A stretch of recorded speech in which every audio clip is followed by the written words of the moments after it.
Hi, Yvette. Hi. All right, thanks for meeting for our follow-up to begin our risk mitigation training as part of practicing ethical decision-making during your supervised experiences.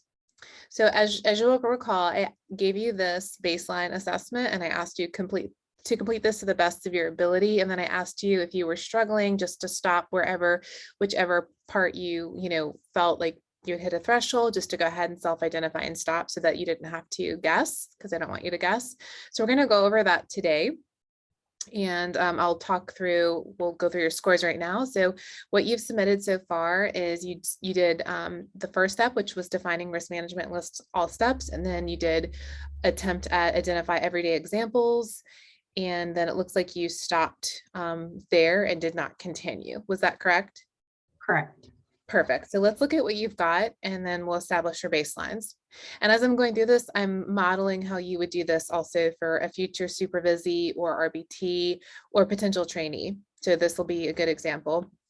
So we're establishing baseline, and now I'll give you feedback after you've submitted your initial assessment. So first, defining risk management, you provided a definition. You said risk management is assessing the current and potential future risks, benefits based upon evaluation, taking action that often leads to lower risk, greater benefits. Okay, that is ballpark enough of the idea. So we'll go over that.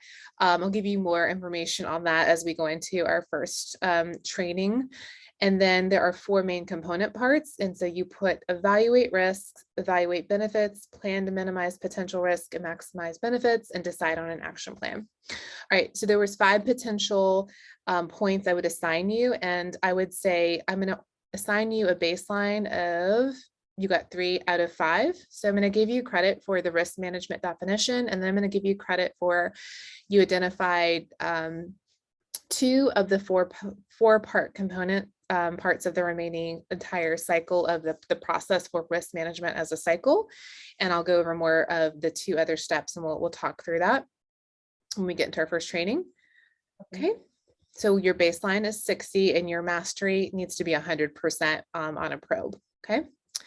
Identifying everyday examples of risks. So I asked you to provide at least 10 examples across 3 everyday environments.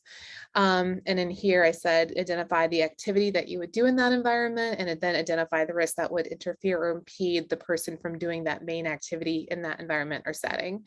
So you provided, it looks like 4 examples, or made 4 different scenarios: speeding and arriving on time, venting, posting offensive content online, not getting the gas the night before versus being late to work, retail therapy, increased debt, and unable to pay. So these are all like really good examples of things that could happen in certain situations. However, what I was looking for was more of a cohesive connection between a specific environment and then you identifying, in this environment, for example, a grocery store or a car, this is the main activity that occurs when a user enters in that environment. And then for you to identify what are things that could interfere with that main activity. So what I'm going to do for this one, because I can see that you're clearly identifying risks, that consequences, right, that could happen, that may punish a situation, like punish behavior.